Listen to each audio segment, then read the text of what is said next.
সম্মানিত আশিকিন জাকিরিন পর্দানিসীন মা ও বোনেরা, আপনারাও জেনে রাখেন, সকলেরই জানা দরকার আল্লাহ পাক এখানে কি বলেছেন।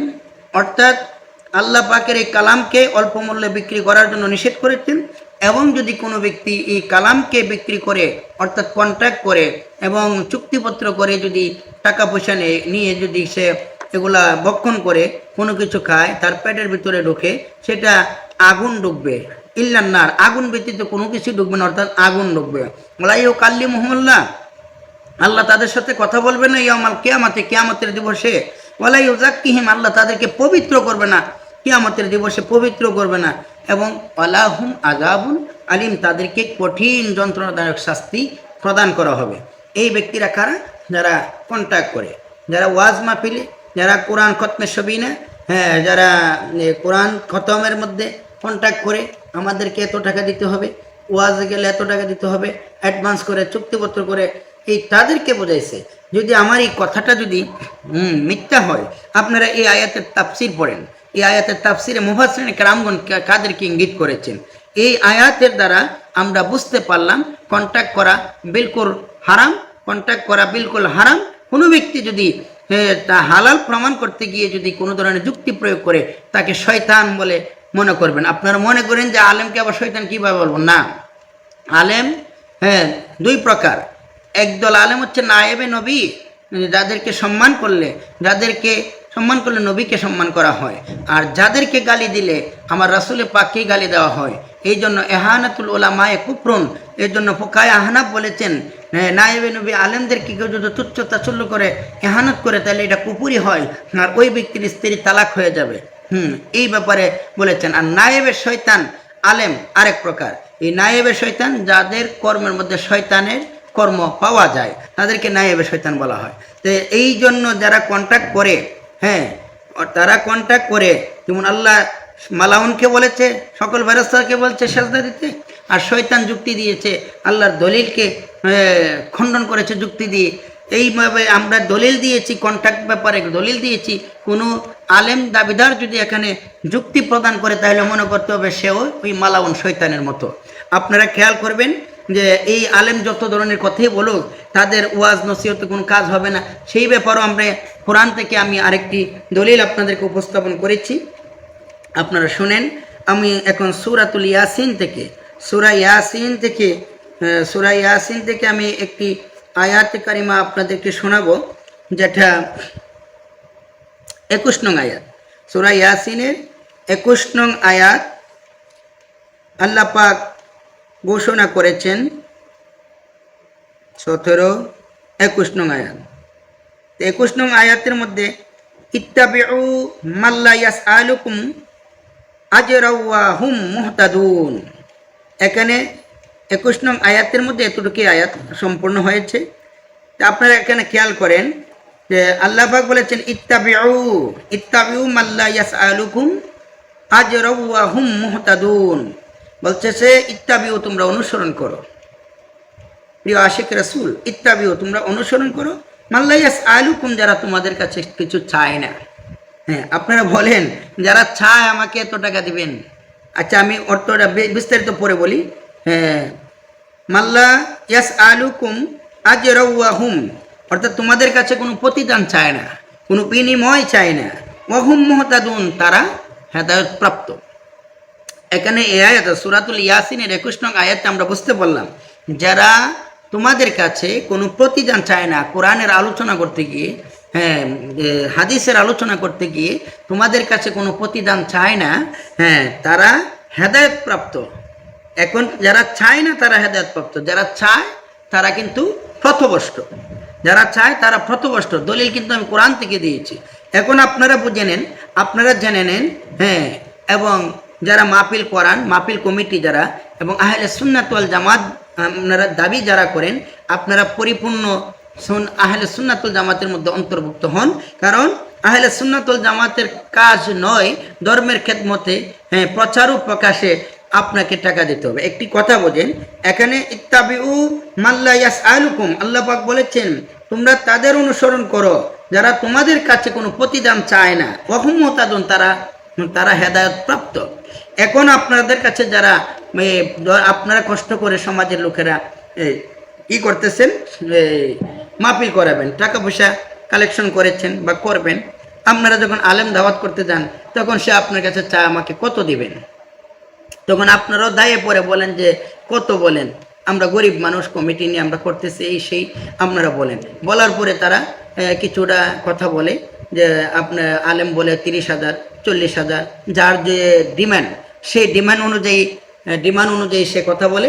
এখন আপনারা বলেন, এই যে আল্লাহ পাক বলেছেন যদি সে তোমাদের কাছে চায় তাহলে তোমরা তাদের কাছে তাদের অনুসরণ করিও না, যারা চায় না তাদের অনুসরণ করতে বলেছেন, আর তারা হেদায়েত প্রাপ্ত। এখন যারা চায় তারা হেদায়েত প্রাপ্ত না, তারা ফতভ্রষ্ট। এটা আল্লাহ বলছে সূরাতুল ইয়াসিনে, তাফসীর খুলে দেখেন কি বলেছে তাফসীরের মধ্যে। আলা হযরত কি বলেছেন, আলা হযরত তিনি অন্যান্য কিতাবের মধ্যে তিনি বলেছেন, যেমন আলা হযরত ফতোয়ায়ে রেজবিয়ার মধ্যে বলেছেন,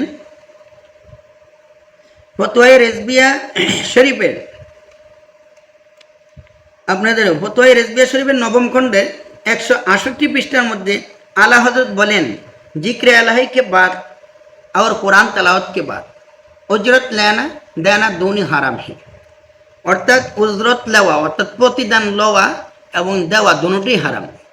एक ही কথা আলা হযরত মাহনামায়ে আলা হযরতের মধ্যে তিনি উল্লেখ করেছেন। এই যে মাহনামায়ে আলা হযরত আমার হাতে আছে, মাহনামায়ে আলা হযরতের মধ্যে তিনি একই কথা বলেছেন, जिक्र अल्लाह के बाद और कुरान तलावत के बाद उजरत लेना और देना दोनों হারাম है। অর্থাৎ আল্লাহ পাকের আলোচনা, জিক্রে আলাহি বলতে আল্লাহ পাকের আলোচনা, রাসূল পাকের শান ও আজমতের আলোচনা করে যদি কেউ প্রতিদান নেয়, নেওয়াও হারাম, দেওয়াও হারাম, আল্লাহ হযরত বলেছেন। তো এইভাবে শুধু আল্লাহ হযরত মসলকে আল্লাহ হযরত তো আর সবাই মানে না, যারা না মানে মসলকে আল্লাহ হযরত ব্যক্তি না, কোরআন সুন্নাহ থেকে তিনি বলেছেন। আপনারা অন্যান্য তাফসিরগুলো দেখেন, সেখানে কি চুক্তিপত্র করা কোনো বৈধতার মধ্যে আছে। সে যত বড় আলেমই হোক, যত বড় শিক্ষিত হোক না কেন, আপনি মনে করবেন যে আমি মাহমুদুল হাসান রেজভী, উনি কি বলবে, বড় বড় আলেমরা কি বোঝে না? হ্যাঁ, শয়তানের চাইতে বড় আলেম তারা যত বড় আলেমই হোক, তারা কিন্তু শয়তানের মতন জ্ঞানী না।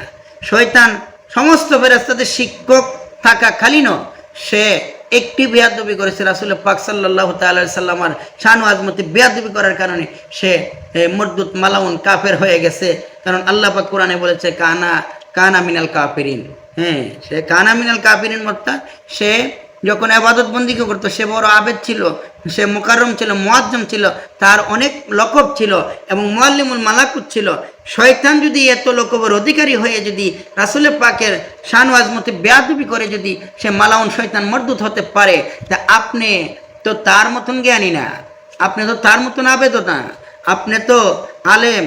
আপনি যদি তার অনুসরণ করে যদি কোরআন হাদিসের বিপরীত চলেন, নিজের পেটকে পালার জন্য, নিজের অর্থ সঞ্চার করার জন্য, ব্যবসা প্রতিষ্ঠিত হওয়ার জন্য এবং বড় টাকাওয়ালা অর্থওয়ালা হওয়ার জন্য যদি কোরআন হাদিসের আইনগুলোকে বিভিন্ন যুক্তি দিয়ে খণ্ডন করেন, যেমন তথাকথিত কিছু মৌলবীরা আমরা নেটে দেখেছি, তারা কন্ট্রাক্ট সম্পর্কে কথা বললে তারা বলে কন্ট্রাক্ট আমাদেরকে মানুষে করে, আর যারা কন্ট্রাক্টের বিরুদ্ধে ওয়াজ করে তাদেরকে মানুষে মূল্যায়ন করে না, বিধায় তারা বিরুদ্ধে ওয়াজ করে। নাউজুবিল্লাহ মিন যালিক। কত বড় মালাউন শয়তান। এখন আমি নাম উল্লেখ করব না, কারণ নাম উল্লেখ করলে কি হবে, কারণ তাদের গন্ডারের চামড়া, এগুলা কোনো কথার কর্ণপাত হয় না এখন, কারণ এগুলা শয়তানের আমলে মিশ্রিত হয়ে গেছে। তারা বলে কন্ট্রাক্ট করাটা নাকি বক্তার গেটআপ এবং সম্মান বৃদ্ধি হয়। নাউজুবিল্লাহ মিন যালিক। কোরআন হাদিস ব্যতি রেখে কন্ট্রাক্ট করে বক্তার গেটআপ বৃদ্ধি করা এবং সম্মান বৃদ্ধি করা, এটা তো এইমাত্র শয়তানি যুক্তি ছাড়া কোনো যুক্তি হতে পারে না। প্রিয় হাজিরিন সামিন, আপনারা আরেকটি কথা শুনেন, আমি আপনাদেরকে বলতেছি। যেমন কন্ট্রাক্ট, আমি কুরআনুল কারীম থেকে 3টি আয়াতে কারিমার দ্বারা এই কন্ট্রাক্ট সম্পর্কে আমি আপনাদেরকে হারাম, কন্ট্রাক্ট করা যে হারাম সেটা আমি বুঝিয়েছি। এইভাবে ইস্তারু বি আয়াতি সামানান কালিলা সেই ব্যাপারে সূরা আল ইমরানের মধ্যে রয়েছে, আরও অন্য জায়গার মধ্যে রয়েছে। এখন আমি আরেকটি কথা বলবো, যেখানে তাফসিরে মাজাহারি আল্লামা সানাউল্লাহ পানিপতি তৃতীয় খণ্ডের 308 পৃষ্ঠায় তিনি একটি কৌল দিয়েছেন যে আল্লাহ পাক কোরআন দ্বারা যেটাকে নিষেধ করেছে অর্থাৎ সেটি হারাম, যেটাকে হারাম বলেছে, কোরআন দ্বারা যেটাকে হালাল বলছে সেটি হালাল। সেই হালালকে যদি আল্লাহর হালালকে যদি কেউ হারাম রূপে রূপান্তরিত করে এবং আল্লাহ যেটাকে হারাম করেছে সেটাকে যদি হালালের রূপান্তরিত করে পাওয়া মুশরিকুন, সেই ব্যক্তিটা মুশরিক। আল্লামা সানাউল্লাহ পানিপতি তাফসিরে মাজাহারি তৃতীয় খণ্ড 308 পৃষ্ঠায় তিনি উল্লেখ করেছেন। তাহলে আপনারা দেখেন এই কন্ট্রাক্ট সম্পর্কে যে 3টা আয়াত পড়েছি সেটা দ্বারা হারাম প্রমাণিত হলো। এখন যেই সমস্ত মৌলবীরা এটা হালাল বলে তাহলে সানাউল্লাহ পানিপতির দলিল অনুযায়ী তারা মুশরিক হিসেবে পরিণত হবে। এবং তাদের ব্যাপারে আরও মিশকাতুল মাসাবি শরীফে এবং বুখারী শরীফ এবং মুসলিম শরীফে 2খান হাদিস শরীফ আছে। মিশকাতুল মাসাবি শরীফে 162 পৃষ্ঠা এবং বুখারী মুসলিম শরীফের মধ্যে সেই হাদিসগুলা রয়েছে। মিশকাতের হাদিসগুলোর মধ্যে মুত্তাফাকুন আলাইহি লিখেছে, অর্থাৎ বুখারী মুসলিম। সেখানে বলেছে অর্থাৎ কন্ট্রাক্টকৃত মৌলবীরা আল্লাহ রাসূল সরকারে দু আলম সাল্লাল্লাহু আলাইহি সাল্লাম হাসরের ময়দানে ইয়াউমুল হাসরের ময়দানে হুজুর সাল্লাল্লাহু আলাইহি সাল্লাম এক সম্প্রদায়ের লোকদেরকে দেখবেন তারা কঙ্কাল হিসেবে হাসরের মাঠে উঠেছে। হ্যাঁ, হুজুর সাল্লাল্লাহু তাআলা আলাইহি সাল্লাম তিনি নিজে জানে, তারপরও সাক্ষী রেখে জিব্রাইলকে জিজ্ঞাসা করবে, হ্যাঁ জিব্রাইল, হ্যাঁ তারা কারা? তারা এই কঙ্কাল হিসেবে আসছে, তাদের দেহের মধ্যে গোস্ত নাই, তাদের চেহারার মধ্যে গোস্ত নাই, তারা কঙ্কাল হিসেবে উঠেছে, এটা তারা কারা? একটু জিব্রাইলকে বলবে। জিব্রাইল বলবে, ইয়া রাসূলুল্লাহ, তারা তো আপনার উম্মতেরই একটি সম্প্রদায়, একটি দল, যে তারা আমার উম্মতের দল। হ্যাঁ, তা নবীজি কি জানে না? নবীজি জানে, তারপরে জিব্রাইলকে দিয়ে সাক্ষী রাখে। জিব্রাইল বলে, তারা আপনারই উম্মতের একটি সম্প্রদায় যারা আলেম ছিল, তো তাদের এই অবস্থা কেন? তারা এই দুনিয়াতে কোরআন সুন্নাহর আলোচনা করে, আল্লাহ রাসূলের আলোচনা করে, তারা অল্প মূল্যে কোরআনকে বিক্রি করেছে এবং তারা এটাকে কন্ট্রাক্ট করে প্রতিদান নিয়ে তারা ভক্ষণ করেছে। এই জন্য হাসরের মাঠে তাদের শরীরে কোনো মাংস নাই, তারা কঙ্কাল হিসাবে উঠেছে। এখানে বুখারী শরীফ এবং মুসলিম শরীফের হাদিস মিশকাত শরীফ এনেছে। সেই হাদিস দ্বারা বুঝতে পারলাম তাদের কি ভয়াবহ অবস্থা হবে। আর সূরা বাকারার 174 নং আয়াত আল্লাহ বাকি এটি বলছে, ওয়ালা ইউকাল্লিমুহুমুল্লাহ, আল্লাহ তাদের সাথে কথা বলবে না এবং তাদেরকে ওয়ালা ইউযাক্কিহুম, এবং তাদেরকে পবিত্র করবে না এবং তাদেরকে কঠিন আযাবে দিবে। এই আয়াতের কথা বা হাদিসের কথা তারা যে কঙ্কাল হিসেবে আপনারা একটু মিলিয়ে নেন, তাদের অবস্থাটা কি ভয়াবহ হবে। এখানে আলা হযরত যে একটি কথা বলেছে, আপনারা আবার বলতে পারেন তাহলে এটা বক্তার দোষ, আমাদের দোষ না। হ্যাঁ, আপনারা মনে করেন যে ব্যক্তি হারাম কর্ম করে ওই ব্যক্তিটাকে যে কি করে দাওয়াত করে এবং সেও তো হারাম কর্মের মধ্যে সামিল হয়। তো আলা হযরত বলেছে উজরত লেনা দেনা দুনো হারাম হ্যাঁ, অর্থাৎ লওয়াও হারাম দেওয়াও হারাম। সেই ব্যক্তি নিল, হারাম করলো, আপনি যে দিলেন আপনিও হারাম করলেন। আলা হযরত কিন্তু যারা দাওয়াত করে তাদেরকে ছাড়ে নাই, কারণ আলা হযরত তিনি তো আর কম বুঝতেন না। যাই হোক, আল্লাহ পাক আপনাদেরকে এবং আমাদেরকে আলেম সমাজকে যেন সঠিক বোঝার তৌফিক দান করে এবং তারা এই ভুল প্রথা থেকে যেন তারা ফিরে আসে, সেই তৌফিক যেন আল্লাহ তাদেরকে দান করে। ও আরেকটি কথা আপনাদেরকে বলে আমি শেষ করে দিচ্ছি। আল্লামা রেজভী শাহুদ্দিন কিবলা ও কাবা তিনি তো এই ব্যাপারে কন্ট্রাক্টের ব্যাপারে তিনি যথেষ্ট হাদিস যথেষ্ট আলোচনা তিনি করেছেন। তিনার ওয়াজের কৌলে আমি শুনেছি তিনি বেশ্যা মহিলার সাথে তুলনা করেছে। তিনি বলেছে ভারতবর্ষে নাকি এক যুবতী মহিলাকে এক রাতে যদি তার সারা রাত্র যদি সময় কাটাইতো না, এক রাতে না 1 ঘন্টার সময়ের জন্য তাকে 3000 টাকা দিতে হতো এই বেশ্যা মহিলাকে, অর্থাৎ 1 ঘন্টার জন্য 3000 টাকা। হুজুর কিবলা বলেছে বাংলাদেশের আলেমরে নাকি এখন 1 ঘন্টার জন্য দেওয়া লাগে 15,000 টাকা, 1 ঘন্টার জন্য দেওয়া লাগে 50,000 টাকা। এখন এই বেশ্যা মহিলাকে 1 ঘন্টার জন্য লাগতো 3000, আর বাংলাদেশের আলেমদেরকে 1 ঘন্টার জন্য লাগে এখন 15 এবং 30 50,000। এবং এই আলেমটা বেশ্যার মহিলার চাইতে কীরকম হতে পারে এটা আপনারা নির্ণয় করে নেন। আল্লামা রিজভী শাহুদ্দিন কিবলা ও কাবার বাণী এটা। তা আল্লামা রিজভী শাহুদ্দিন কিবলা সুন্নিয়তের রূপকার। এখন অনেক আলেমরা তারা কন্ট্রাক্টকৃত মৌলবীরা রিজভী শাহ হুজুরের শানে গান গেয়ে আমাদের রেজবিয়া দরবারে কিছু সরল মনা তরিকতপন্থী ভাই বাবাদের মন কেড়ে নিয়েছে। কন্ট্রাক্টিত মৌলবীদেরকে তারা রেজবিয়া দরবার শরীফের বক্ত মুরিদানরা তারা দাওয়াত করে এনে ওয়াজ নসিহত করে। নাউজুবিল্লাহি মিন জালিক। আপনারা যারা আমাদের রেজবিয়া দরবার শরীফের বক্ত মুরিদান আছেন, আপনারা আপনাদের মসজিদের কথাগুলোকে আপনারা প্রাধান্য দেন। আপনারা এই কন্ট্রাক্টিত মৌলবীদের সঙ্গ ছাড়েন, তাদেরকে দাওয়াত থেকে বয়কট করেন। আমরা আপনাদেরকে সতর্ক করি। আমরা রেজবিয়া দরবারে খলিফারা ওলামারা যারা আছি, আমরা রেজবি বাবার সুশিক্ষায় পেয়ে কোরআন সুন্নাহ আমরা বুঝতে পেরেছি এবং ঈমানও জানতে পেরেছি, দয়াল নবীজির প্রেম ভালোবাসা অর্জন করতে পেরেছি। সেই মর্মে আপনাদেরকে অনুরোধ করব, অতীতে যারা করেছেন তওবা করেন, রেজবিয়া দরবার শরীফ বাবাদান কেবলার মাজারে গিয়ে আপনারা ক্ষমা চান এবং বাকি জীবনে আপনারা এরকম করবেন না। আমি আপনাদেরকে বললাম। যাই হোক, আপনারা মানা না মানা আপনাদের ব্যক্তিগত ব্যাপার। কারণ রেজবি মৌলভী বলেছিল যে আমার মুরিদ তো অনেকেই, শেষ পর্যন্ত আসলে মাঠে কয়জন টিকবে এটা আল্লাহ পাকি ভালো জানে। সেটা হুজুর কিবলা বলেছিল, সেটা মাহফিলও বলে কিনা জানি না, তবে আমি পার্সোনালভাবে শুনেছি। তো যাই হোক, আল্লামা শেখ সাদি রহমতুল্লাহ আলাই এই কন্ট্রাক্টের ব্যাপারে একটি কথা বলেছেন যে বর্তমান আলেমরা হচ্ছে সাধু বেশের ডাকাত। এবং ডাকাতরা মানে হাইজ্যাক করে, মারপিট করে, রাস্তা আটকিয়ে আপনাকে লুটপাট করে নেয়। আর আলেমরা চাল চতুরি দিয়ে, দুঃখা দিয়ে আপনাদের কাছ থেকে লুটপাট করে নেয়।